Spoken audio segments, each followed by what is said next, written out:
আমার নামে তো বদনামি বের করে দিয়েছেন যে উনি আসলে শুধু রাজনীতির কথা বলে। এই যে এতক্ষণ যা বললাম, কোনটা রাজনীতির কথা বলেন? কোরআনের কথা বলতে গেলে কারো সাথে যদি রাজনীতি মনে হয়, হায় এটাই আমার রাজনীতি। আমার তাফসির যদি আপনি ভুল ধরতে পারেন তাহলে আলেম নিয়ে আসেন। আপনি এমন ফতোয়া দেন যে কোরআনের সাথে রাজনীতির সম্পর্ক নেই। আমার এই ছোট্ট মাথায় এই কোরআন সম্পর্কে আমি 918 জায়গায় পেয়েছি যে কোরআন দিয়ে রাজনীতি করা লাগবে। আমার এই ছোট মাথায় যদি এতগুলো আয়াত থাকে রাজনীতির, যারা বড় বড় মাথা আছে ও তো আরো বেশি পাবে। আর যে লোকটা ফতোয়া দেয় যে কোরআনের সাথে রাজনীতির সম্পর্ক নেই, আল্লাহর কসম উনি যদি আমার সামনে সূরা ফাতিহা শুদ্ধ করে পড়তে পারে, আমি মিষ্টি খাওয়াবো। সুতরাং আমাদের কাজ উপদেশ দেওয়া, আমরা চেষ্টা চালিয়ে যাব জীবনের শেষ দিন পর্যন্ত। ওয়াবুদ রাব্বাকা হাত্তা ইয়াতিয়াকাল ইয়াকিন, ওই দিন পর্যন্ত ইবাদত চালিয়ে যাও যতদিন তোমার মরণ না আসে। আমরা চেষ্টা চালিয়ে যাব। আপনি সাড়া দিলেও ভালো, না দিলেও আমাদের ক্ষতি নেই, আমাদের বেতন আছে আলাদা। জীবনের শেষ দিন মানে কিয়ামতের দিন আল্লাহ আমাদেরকে ঠিক তার বেতন দিয়ে দেবেন, এই আশায় আমরা আছি। নিজের কপালে অনেকেই যারা এই উল্টাপাল্টা কোরআনের পেছনে কথা বলে আগুন লাগিয়েছেন, আশা করছি তারা আদমের মতো ফিরে আসবেন। আর যদি আপনার কপাল শয়তানের মতো হয়, এ কথা শুনলে আপনার শরীরে আলো আগুন লাগবে। সুতরাং আজকের এই অনুষ্ঠানটায় সভাপতির দায়িত্বে যিনি আছেন, আপনাদের এলাকার কৃতি সন্তান, ইসলামিক চিন্তাবিদ, শিক্ষাবিদ, রাজনীতিবিদ, হাজার হাজার ছাত্রের ওস্তাদ জনাব মাওলানা নওয়াব আব্দুল কুদ্দুস, প্রাক্তন অধ্যাপক, খুলনা বিএল কলেজ, আতালাল্লাহু উমরাহু ওয়া বারাকাল্লাহু ফি হায়াতি, আমিন। মাহফিলের সম্মানিত পরিচালক মাওলানা মনিরুজ্জামান, সম্মানিত ব্যবস্থাপনায় আছেন যিনি FM Rafiqul Islam, chairman 11 number Banshgram union. মাহফিলের প্রধান আলোচক, ইসলামিক চিন্তাবিদ, বিশিষ্ট রাজনীতিবিদ জনাব Ataur Rahman Bachchu, chairman Alkoba welfare trust. আলোচনা রেখেছেন মাওলানা আব্দুল্লাহ আল আমিন, মাওলানা মাসনুন গাজী, আতালাল্লাহু উমরাহু ওয়া বারাকাল্লাহু ফি হায়াতি, বলেন আমিন।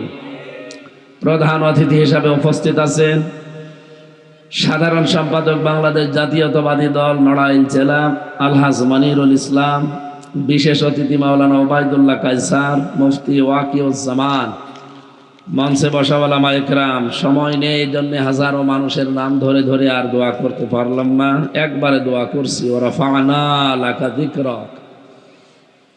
মঞ্চে বসা সম্মানিত ব্যক্তিবর্গ, সামনে বসা মুসলমান ভাইরা, পর্দার আড়ালের সম্মানিতা মা এবং বোনেরা, প্রশাসনের ভাইরা, প্রাণ প্রিয় নড়াইলবাসী, আল্লাহর দরবারে শুকরিয়া জানাচ্ছি যে দিনের বেলায় হাজারো কাজকর্ম আমাদের ছিল, সব বাদ দিয়ে কোরআনের পেছনে সময় বের করে সুযোগ করে দিয়েছেন কোরআনে কারিম শোনার। মুসলিম শরীফের 1722 নম্বর হাদিস, আল্লাহ নিজে কোরআন শুনতে ভালোবাসে। কালকে বলবেন বাড়ি যে নবীজি বলেন, আল্লাহ রাব্বুল আলামিন এই পৃথিবীতে কোনো মানুষ যখন হক আদায় করে কোরআনে কারিম তেলাওয়াত করে, আল্লাহ এত বেশি মনোনিবেশ করে থাকেন ওই বান্দার দিকে, দুনিয়ার অন্য কোনো কাজে আল্লাহ এত বেশি মনোযোগ দেন না।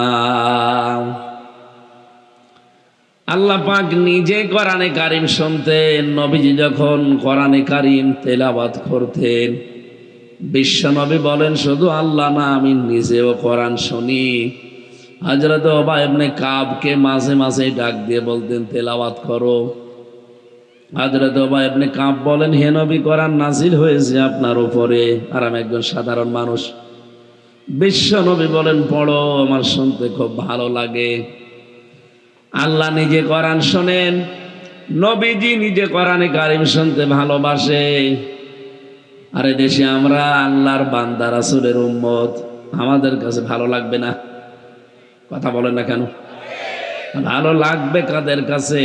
ওয়াইদা সামিউ মা উনজিলা ইলার রাসূলি তারা আয়ুনাহুম তাফীদু মিনাদ দাম'i মিম্মা আরাফু মিনাল হক ইলা আখির আয়াত।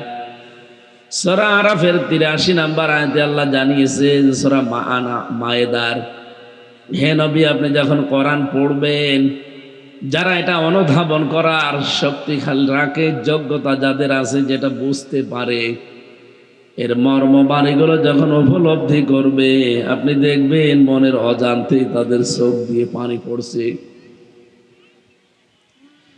কোরআনের আলোচনায় সবার চোখে পানি আসবে না, এটা বোঝার মতো যোগ্যতা থাকা লাগবে আপনার। বলেন তো, আল্লাহ নিজে যখন শুনতেন, পৃথিবীর কোনো কাজে আল্লাহ এত বেশি মনোযোগ দেন না। কোরআনে কারিম শোনার পেছনে যে মনোযোগ তার আছে, তিনি নিজে নাজিল করে যদি নিজে শোনেন, যার উপরে নাজিল হয়েছে তিনিও যদি শুনতে পারেন মনোযোগ দিয়ে, আমরা যারা এখানে বসে আছি আমাদের অ্যাক্টিভ, আমাদের মনোযোগ কত বেশি লাগবে বলেন? আপনি আরো অ্যাক্টিভ হবেন। প্রতিটি শব্দ যেহেতু আমার আল্লাহর তৈরি করা, খুব খেয়াল করে শুনবেন, নিজের প্র্যাকটিক্যাল লাইফে মেলাবেন যে আসলে আমার এগুলো ঠিক আছে কিনা। যখন দেখবেন না এগুলো মেলে না, হযরতে আবু বকরের সামনে কোরআন পড়লেই তিনি কেঁদে ফেলতেন।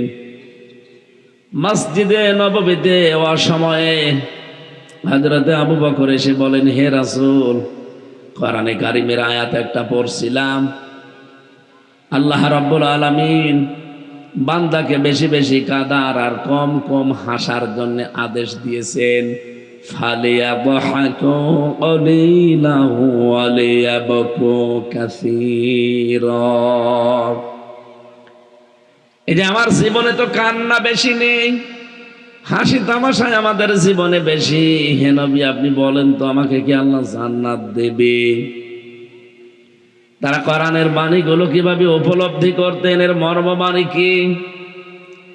জান্নাতের গ্যারান্টি তারা দুনিয়াতে জিন্দা অবস্থায় পেয়ে গেছেন, সার্টিফিকেট আল্লাহর নবী ধরিয়ে দিয়েছেন যে এই যে তুমি জান্নাতি।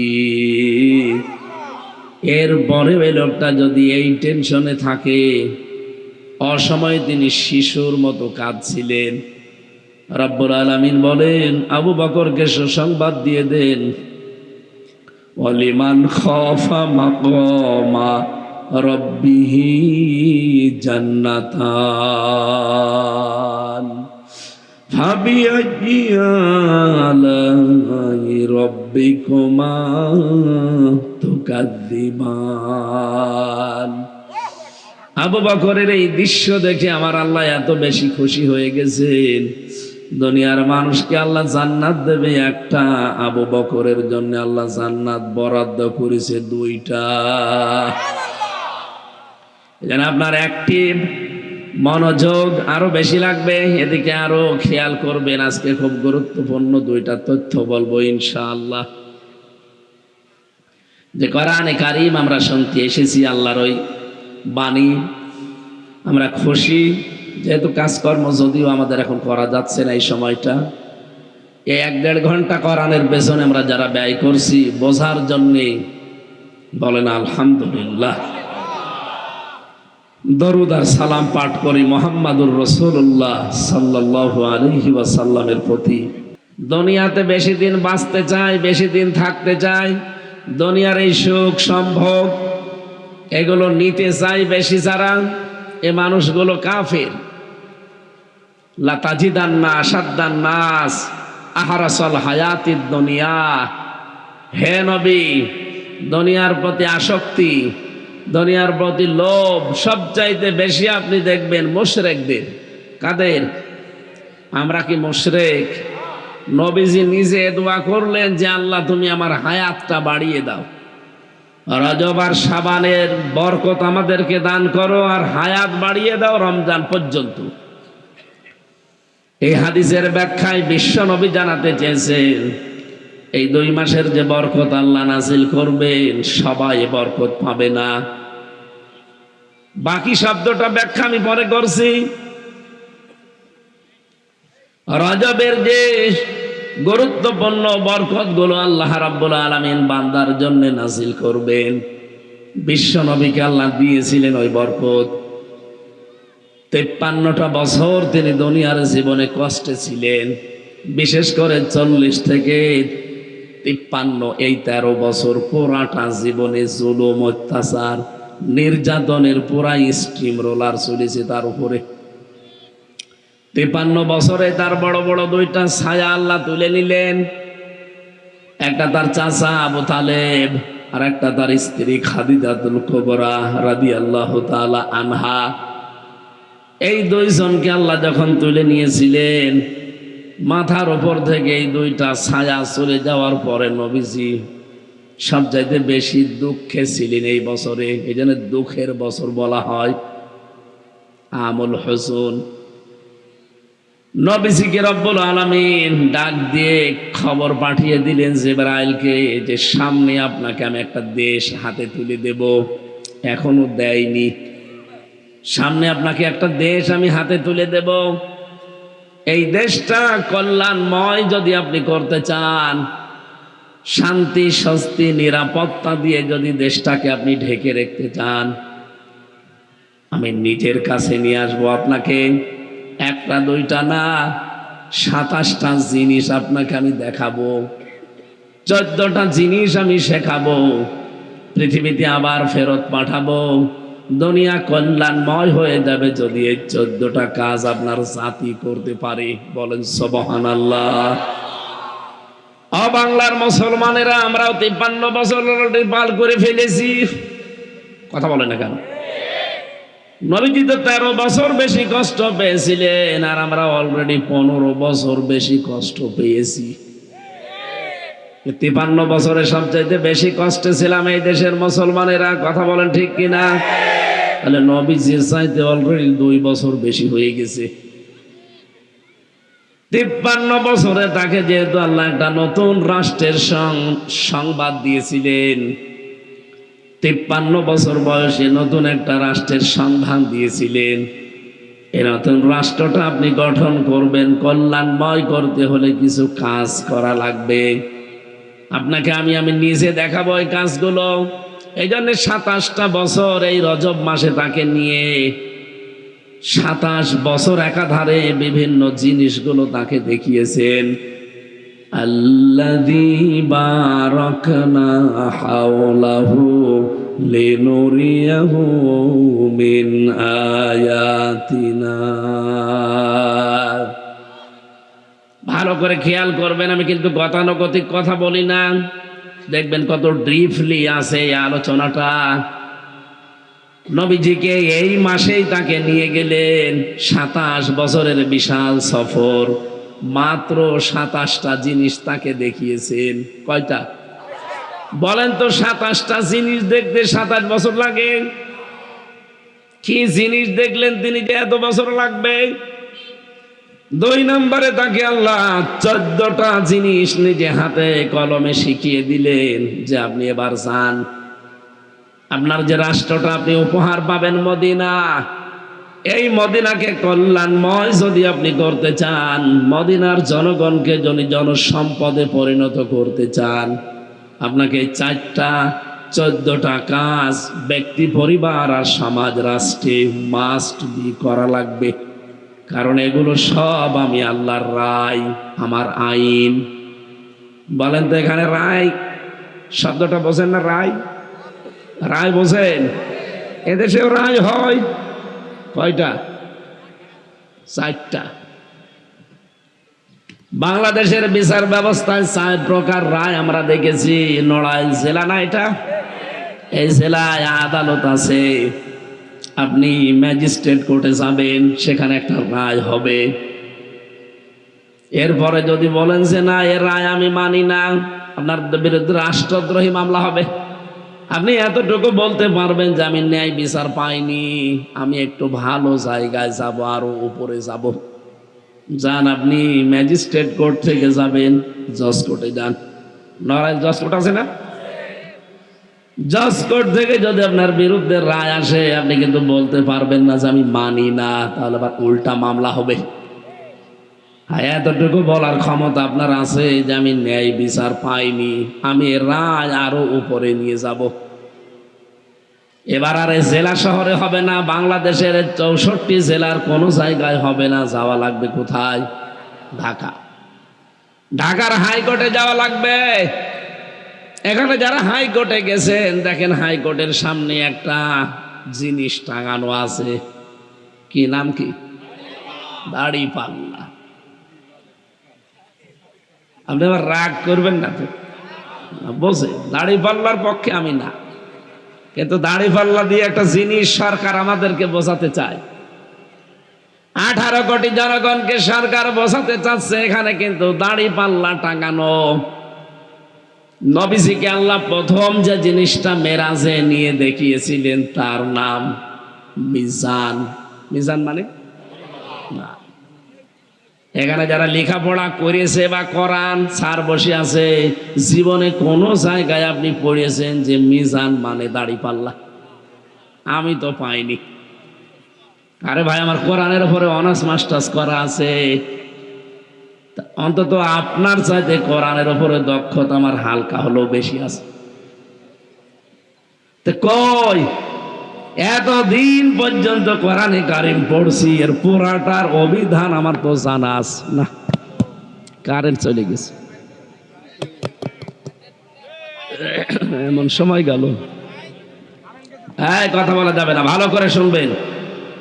আমি 10 মিনিট কথা বললে সেখান থেকে 20টা জিনিস বের করব, ভালো করে শোনেন। আছেন এদিকে? আছেন? মিজান মানে সারা জীবন আমরা শুনছি দাড়ি পাল্লা, কই কোন জায়গায় তো আমি পেলাম না। আপনি কোন জায়গায় পেয়েছেন? আপনিও পাননি, শুধু শুনিয়েছেন। বলেন না কেন? বলেন তো কে পেয়েছেন যে মিজান মানে দাড়ি পাল্লা? কোন অভিধানে আছে বলেন? বাংলাদেশে যত অভিধান আছে আমি প্রতিটা মিলিয়েছি, কোন জায়গায় পাইনি। মিজান মানে লেখা আছে মানদণ্ড। মিজান মানে ন্যায় বিচারের প্রতীককে মিজান বলে। সরকার ওখানে দাড়ি পাল্লা টাঙিয়ে 18 কোটি মানুষকে বোঝাতে চায়, সারা দেশের কোন জায়গায় যদি ন্যায় বিচার না পাও, এই জায়গায় পাবা। আমরা তো এই 53 বছর এইটাই পাচ্ছি। সেরকম ন্যায় বিচার চলছিল নাকি? বিশেষ করে 15.5 বছরে তো ন্যায় বিচারের দৈন্তন্যও ছিল না। রায় ছিল জর্জার মুল্লুকদার, এই রায় ছিল। আমি আমার মামলাটা তুলেছিলাম, এই 3টা বছর আমাকে ওরা ফাঁসির কন্ডেম সেলের ভেতরে রেখে দিয়েছিল। যতবার আমার মামলা তুলেছে ওই একই আদালত বলেছে না, হবে না। অথচ আগস্টের 5 তারিখের পরে শুধু মামলাটা তুলতে দেরি, মামলা দেখে বলছে এর ভেতরে তো কোনো মাল নেই, কি দেখে বিচার করব। শুধু জামিন না, পুরাটা খারিজ করে দিয়েছে মামলা, একজন বাতিল, বলছে পুরা মিথ্যা। আমি নিজের সামনে দাঁড়িয়ে আদালতে বলতেও গেলাম যে একবার যে মাননীয় আদালত, এই মামলাটা তো 3 বছর আপনার কোর্টে ছিল, তখন তো বললেন না যে কোনো মাল নেই, আর এখন হঠাৎ করে বলছেন এই কথা। কিছু করার ছিল না, আমার হাত বাঁধা ছিল। কথা বলেন না কেন? আমার হাত বাঁধা ছিল, এজন্য কিছু করতে পারি নাই। এখন আমার হাত খোলা আছে, আমি এখন ন্যায় বিচার অন্তত করতে পারছি। এটা আমি আগেই সে 3 দিনের ভেতরে যখন আমার কোর্টে উঠেছিল মামলাটা, ওই সময় আমি খারিজ করে দিতে পারতাম, কিন্তু আমি আর চেয়ারে থাকতে পারতাম না। আপনি আজকে আওয়ামী লীগের প্রেসিডিয়াম একজন সাবেক সদস্য, আমি নাম নিলাম না, দেখেন একটা পুরা স্ট্যাটাস লিখেছে প্রায় 20 লাইন। আমি বহুবার এই শেখের বেটিকে বহুবার চেষ্টা করেছিলাম সংশোধনের, কিন্তু না, এ মহিলার সংশোধন হওয়ার মতো মানুষ না, ওরে আল্লাহ বাঁকা করে বানিয়েছে। মেয়েদেরকে আল্লাহ এমনি বাঁকা করেই বানিয়েছে, তো ওর ডবল বাঁকা। কতবার আমি ওই প্রেসিডিয়াম সদস্য থাকাকালীন সংশোধন করার জন্য ইঙ্গিত দিয়েছি, মানে তো নাই। ওই সময় যদি আমি শক্ত করে বলতাম আমি হয়তো মাটির নিচে থাকতাম। এখন যেহেতু আর কোনো সম্ভাবনা নেই, ও দল ঘুরিয়ে আসবে, এই সম্ভাবনা শেষ হয়ে গেছে। এখন যদি এদেশের জনগণ বলেও আসেন, ওরা যা করেছে 15.5 বছর, কোন মুখ নিয়ে জাতির সামনে দাঁড়াবে? প্রেসিডিয়াম সদস্য একজন সাবেক, এটা আপনি আজকে খোলেন, পুরাটা লিখেছে উনি নিজে, 20 লাইনে উনি 20টা তথ্য দিয়েছে। আমি খুব মনোযোগ সহকারে বসে বসে পুরাটা পড়েছি, তাও 2-3 বার করে। আমার ভাইয়ের, আমি যে কথা বলতে চাই, এই দেশে 1628টা চেয়ার আছে এখন। এই চেয়ার না, যিনি পালিয়ে গেছে তার থেকে শুরু করে আপনাদের যে ওসি সাহেব এসেছে, ওসির চেয়ার 1628টা আপনি হিসাব করে দেখবেন। শুধু একজনের হাত খোলা ছিল, বাকি 1627টা চেয়ারে সব হাত বাঁধা ছিল। বাইরে বাইরে যা শুনতেন, যা বলতো, সব আন্দাজে, আসল কথা ওনার। এই যে কাওয়া কাকু মাঝে মাঝে কা কা করতো, এমনি, ওর কোনো বেল বেরেক নেই। হাসাও মাহমুদ চট্টগ্রামের যুবক, তো কোনো বেল বেরেক নেই। আসল কথা, ফাইনাল কথা ওনার, যিনি পালিয়েছেন, ওনার এই একটা হাত শুধু খোলা ছিল মন মতো, বাকি সব হাত ছিল বাঁধা। বিচারপতির হাত শুধু খুলে দিতে দেরি। দেখেন তো, উনি নিজেও জানতো। 3 বছর আগে আমার যখন 21 সালের প্রথমে জেলে নিয়ে যান, তখনই উনি আমার চাচাকে বলেছিলেন যে আমি জানি এর কোনো ভিত্তি নেই, কিন্তু আমার কিছু করার নেই। বারবার বলতেন যে আমার বেঞ্চে আপনারা মামলা দেবেন না, আমার বিবেকে বাধা দেয়, অন্য বেঞ্চে নিয়ে যান। কিন্তু আমার পরিবার এবং আমার যে দল, তারা জানতো যে এই লোকটা একটু ন্যায় বিচার হালকা পাতলা করে।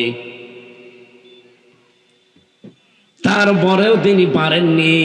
শেষ পর্যন্ত এই যে 5 তারিখের পরে তিনি পুরাটা খারিজ করে দিলেন, নিঃশ্বাস নিলেন একটা।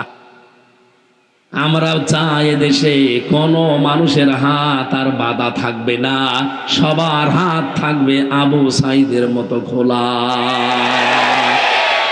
কারা চান হাত খোলা দেখি?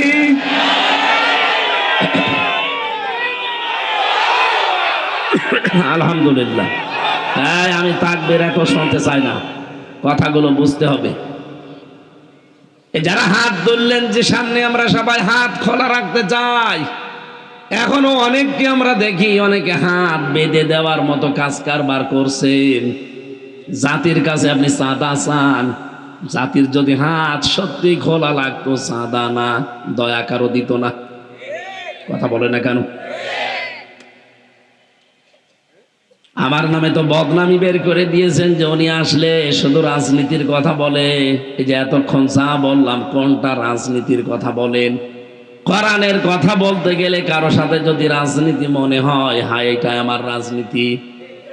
আমার তাফসির যদি আপনি ভুল ধরতে পারেন, তাহলে আলেম নিয়ে আসেন। আপনি এমন ফতোয়া দেন যে কোরআনের সাথে রাজনীতির সম্পর্ক নেই। আমার এই ছোট্ট মাথায় এই কোরআন সম্পর্কে আমি 918 জায়গায় পেয়েছি যে কোরআন দিয়ে রাজনীতি করা লাগবে। আমার ছোট মাথায় যদি এতগুলো আয়াত থাকে রাজনীতির, যারা বড় বড় মাথা আছে ও তো আরো বেশি পাবে। আর যে লোকটা ফতোয়া দেয় যে কোরআনের সাথে রাজনীতির সম্পর্ক নেই, আল্লাহর কসম, উনি যদি আমার সামনে সূরা ফাতিহা শুদ্ধ করে পড়তে পারে, আমি মিষ্টি খাওয়াবো।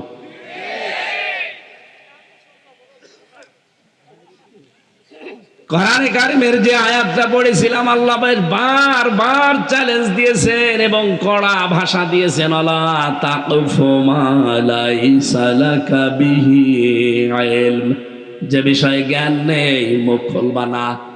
আর বাংলাদেশে আমরা দেখি যেটা জানে না ওইটা বেশি করে বলে। এই কথা বলছে না কেন?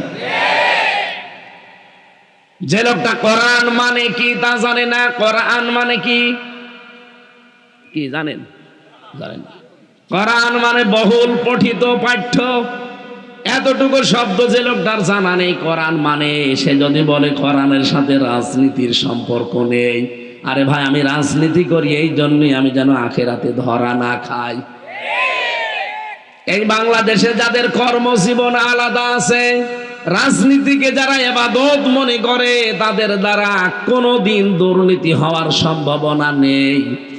আর যাদের কোনো কর্মজীবন নেই, রাজনীতিটাই তাদের কর্মজীবন, ওরা শুধু চেয়ার পেতে দেরি, দুর্নীতি করতে দেরি করবে না। আপনি কি রাগ করলেন? এদেশের অবস্থা তো এইটাই। যাদের কর্মজীবন নেই, যারা এই রাজনীতিকেই কর্ম বানিয়েছে, কয়দিন পরেই দেখবেন আঙ্গুল ফুলে কলা গাছ হয়ে যাবে।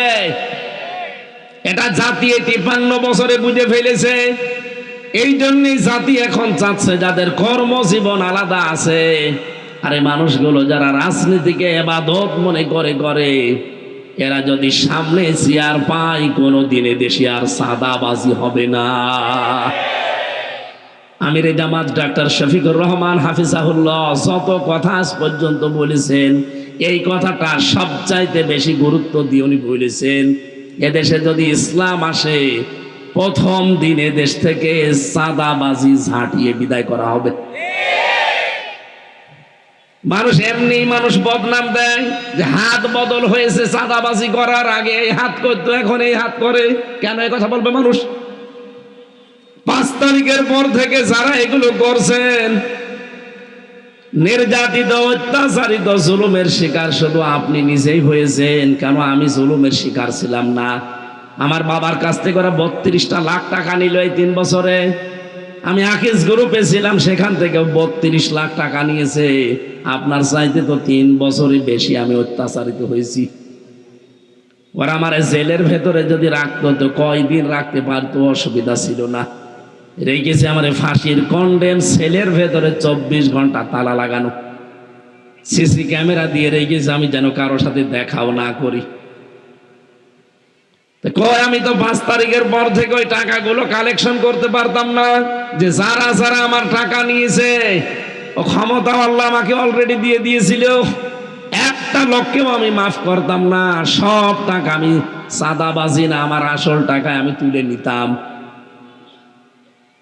বগুড়াতে একটা লোক আমার গাড়ি আটকিয়েছিল, আমাকে তো তাড়া দিয়েছে, ধরতে পারে নাই। গাড়ি আটক করে 1,13,000 টাকা নিয়েছে আমার যারা দায়িত্বে ছিল তাদের কাছে। গাড়িটা পরে ছেড়ে দিয়েছে। 5 তারিখের পরে ওই ওসির চাকরি চলে গেছে। বিভাগীয় মামলা হওয়ার পরে, যেহেতু একেবারে খোদ ছাত্রলীগের থেকে এসেছিল, এজন্য সরকার আসতে দেরি, ওর মাজা কেটে দিতে দেরি করেনি। কয়েকদিন আগে আমি ছিলাম সিরাজগঞ্জ গোল চত্বরে বসে আছি, কোথা থেকে যেন খবর পেয়েছে ওনার এক বন্ধু এক ওসি আছে, তার সাথে লাইন করে এসে আমারে বলছে, হুজুর আসসালামু আলাইকুম। কে আপনি?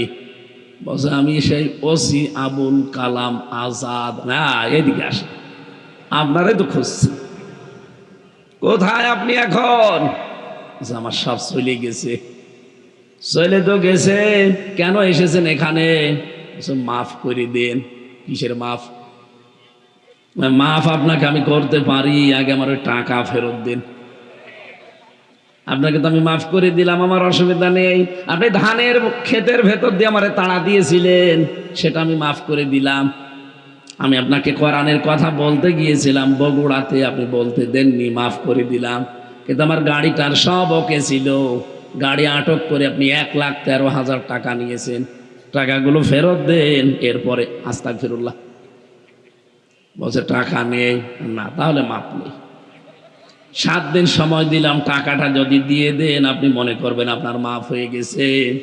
1 লাখ টাকা ফেরত দিয়েছে আর বলছে 13,000 টাকা মিষ্টি খাওয়ার জন্য মাফ। ঠিক আছে, বাংলাদেশে মনে হয় এই প্রথম যে ওসি কাউকে টাকা ফেরত দেয়।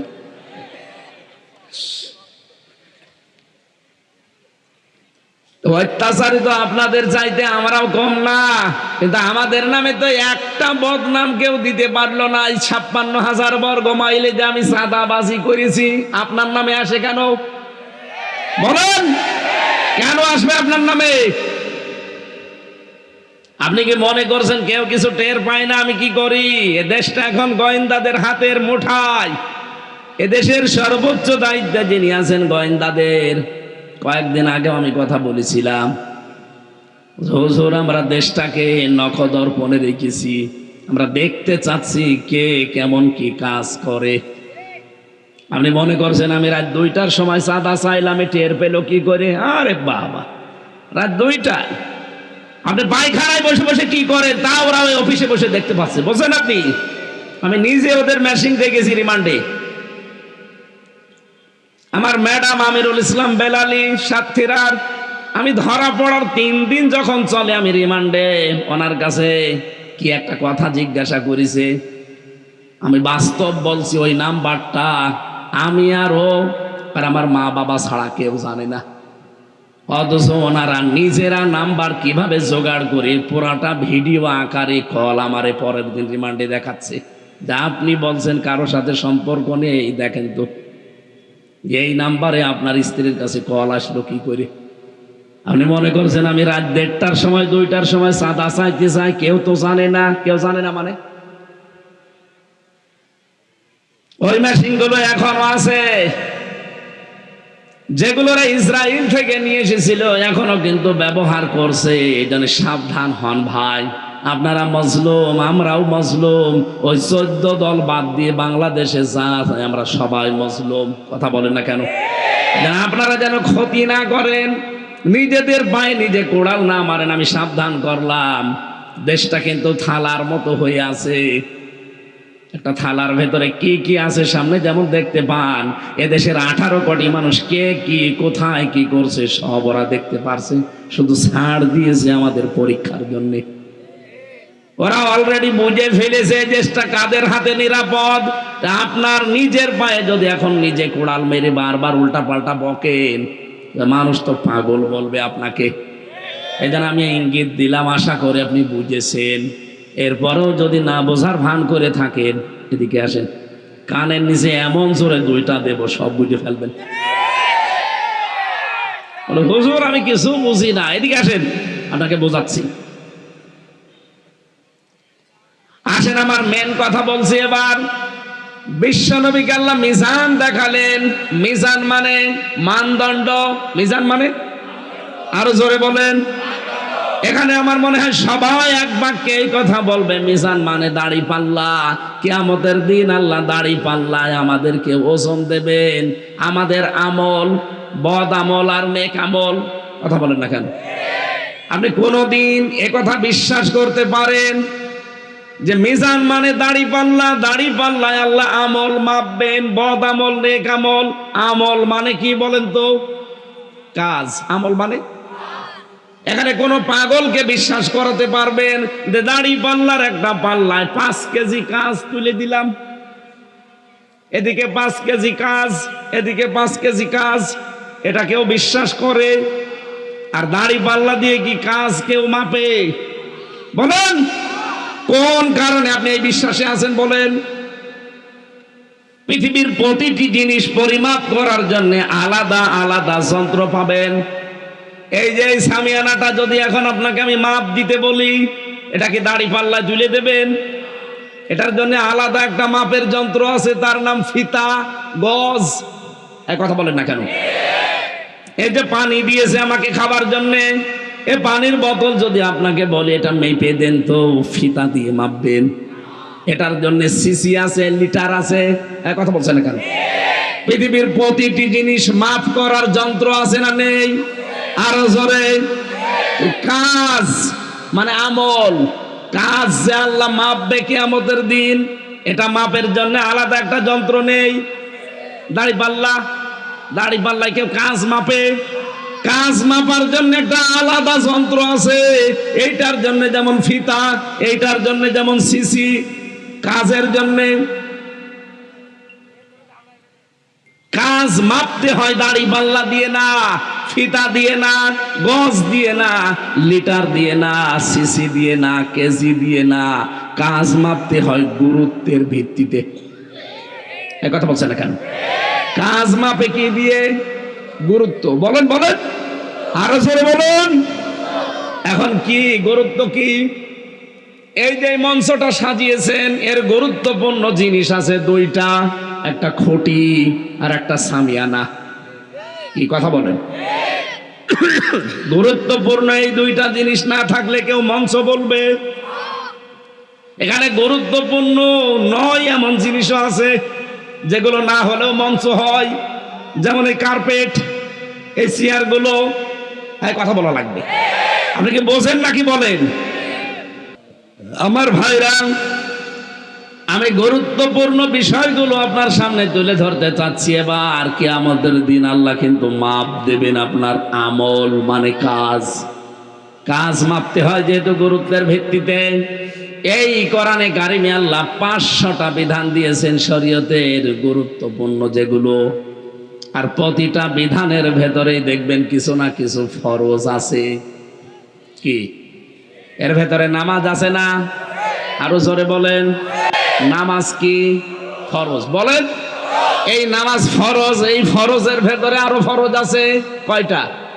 13টা। বলেন বলেন, নামাজ যে ফরজ, এই ফরজ নামাজের ভেতরে আবার ফরজ আছে কয়টা? এ 13টা ফরজের 12টা আদায় করলেন, একটা করেননি, সওয়াব হবে কয়টা? একটাও হবে না, 0, 0। এখন যদি বলেন না 13টার 12টা আদায় করলাম, একটা করি না, অন্তত 2-3টা সওয়াব দেন, হবে? এটা বুঝেছেন? বলেন, এর ভেতরে শরীয়তের বিধান কয়টা? 500। বলেন আরো জোরে, আরো জোরে বলেন। 500-র ভেতরে 499টা আপনি মানেন, আপনি আমল করেন, কিন্তু একটা করেন না, আরো বিরোধিতা করেন। কিয়ামতের দিন আল্লাহ যখন আপনার সওয়াব মাপ দেবে, গুরুত্বের ভিত্তিতে যেহেতু মাফ হবে, 13টা ফরজের 12টা আদায় করে একটা আদায় না করলে পুরাটা যেমন বাদ। 500 ফরজের 499টা আদায় করেছেন, একটা করেননি, কিয়ামতের দিন আপনাকে আল্লাহ 0, 0 দেবে।